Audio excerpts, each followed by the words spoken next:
Greetings, dear, precious, magnificent, glorious spirit soul that you are.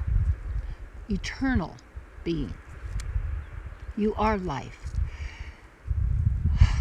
My topic. Your body is the temple of a living God. And that's you. Now, people out there, I'm not saying when people look at the word God, they think it means you have a bunch of slaves, they're all kissing your toes, you do everything you want, you just slit their throat, do anything because you're the big deal. No. That's that teaching of the power or greatness of the Supreme Source, using it as a weapon. But that doesn't even make any spiritual logical sense at all. That's just, really? When you know truth, the false is obvious because it's not the truth. It's not the absolute. It's a duality game. So your body is the temple of the living God. And it's when they say worship, it's also warship, vehicle for war. And you notice all that's going on are religious wars, so-called spiritual wars. But it's for the ownership of you, your soul, who you are. By your agreement, you're making contracts with the demoniac, in a sense. That means that which would consume the blood and the flesh of a human or animal body, who are sentient beings, who are more than that, who are actually divine beings. And yet our position in the human body, it's not an animal body. That's not, I don't care who said it, that's not the truth.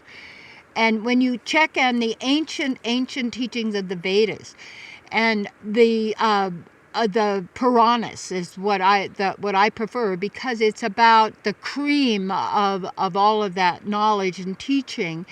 Is you don't go up levels. You don't reincarnate and then become more powerful and rise up and then you attain a certain level.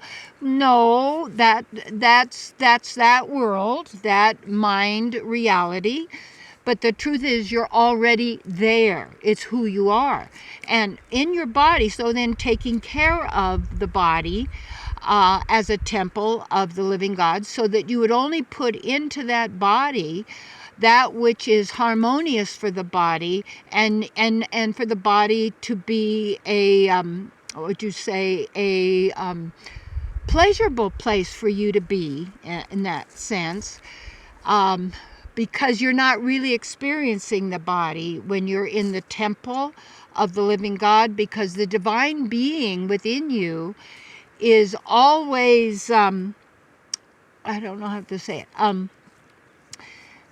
whole, complete, and perfect, with nothing missing. It's always beyond your thinking, beyond what the mind says, beyond what those concepts are and beliefs and those identities that you think you have, and all of these.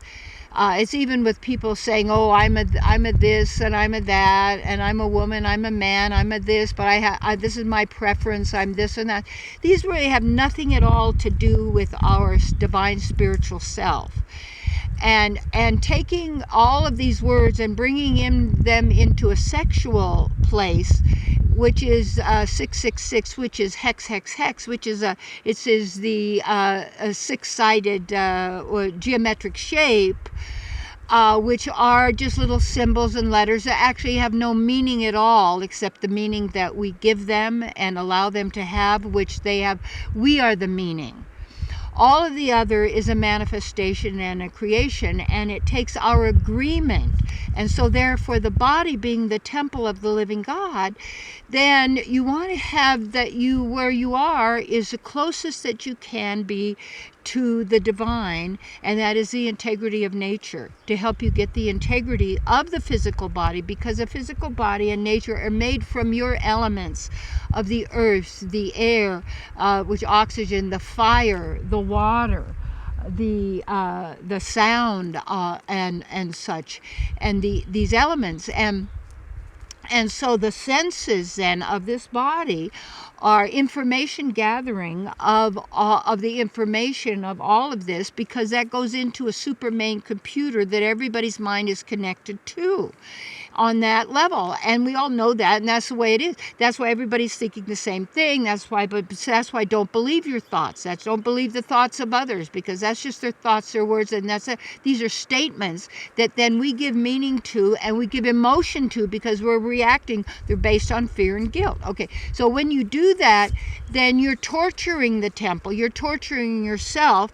And when we're living in hate and anger and resentment and all of these things, because we are believing the programs, believing the thoughts, believing the words, believing the statements, and then emotionalizing them, visualizing them, using our creative abilities to manufacture what isn't even bring us divine pleasure, but temporarily little dopamine hits that going always back to a life of quiet desperation. So in taking care of that temple of the living God, that it isn't about being lavish. And I'll tell you something. To me, opulence is the opulence of your being. It isn't a lot of gold and having a gold toilet and a diamond, crusted toothbrush or all these things, because you can never get enough of that stuff to ever satisfy you, because you are satisfaction itself. So when you're being you to the full, and that's my theme, be you to the full, because that's all you have to do. That's it. That's all that, but not your false self. And you're true. So how do you get there is be here now. And that means to be in, and it also means I would prefer to say be there now, because no one wants to be here. But they say, well, when I get there, well, then when you get there, how will it be? Well, when you get to the spiritual world or heavenly, how will it be? Well, I don't know. I've never looked at that, because we've taken these little images and pictures of what hell is like and what heaven is like, and then you take a look at what is the media showing you in all of this. And when people are visualizing it and they're making it real and they're emotionalizing it, they're manufacturing it for their own reality, their own virtual reality, when it's overlays of the true and the divine. So when we're then in our state of being in nature and allowing ourselves to relax into that and such, then instead of our temple being a temple of pain and suffering, it becomes a temple of divine pleasures of the soul, not pleasures of the senses, but all the senses also become more divine, in the sense that certain things, very intimate, I wouldn't share here, but I do share sometimes with people, is even what they think is the most powerful so-called sense out here in the physical world is nothing compared to when the divine makes love to you, through you, with you, as a very sacred experience alone. And that means because you're not alone, you're with your beloved, and who does everything for you, and even into the most intimate state. But all of the other is a distraction to keep you from the divine pleasures of your soul, of who you really are. And that's my work, to assist you in attaining the supreme pleasure of your soul that is everlasting, because you are eternity. And all is well.